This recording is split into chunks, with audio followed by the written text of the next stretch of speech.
This year's Doing Business report, Understanding Business Regulations for Small and Medium Enterprises, which is a joint report of the World Bank and IFC, the International Finance Corporation, finds that the reform pace has increased globally. So we recorded 238 reforms across the world, which is an 18% increase compared to last year, and is the second highest volume of reforms since the financial crisis in 2009.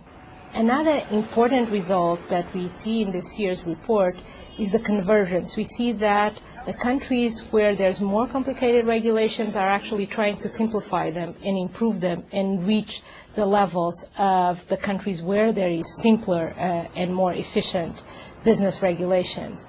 This year's report identifies two main regional trends. One is that Europe and Central Asia is overtaking to some extent the high-income countries in a few areas. For instance, in starting a business and in registering property has processes that are as simple and as efficient as high-income economies.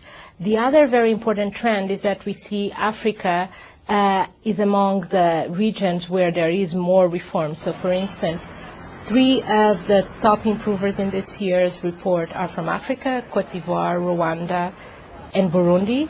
And we also see that over time, since 9 years, the pace of reform in Africa is 3 times as fast as the pace of reform in high-income countries.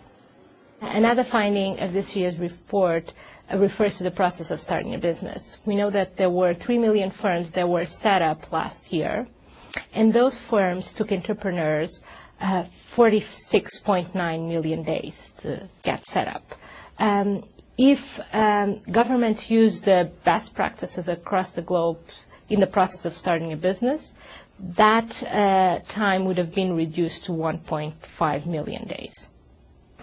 Governments that do well in doing business, that have smart business regulations, are not necessarily smaller governments. In addition, these governments are also more likely to have gender equal regulations and to have smaller size of the informal sector. So these are governments that overall are more inclusive to their citizens.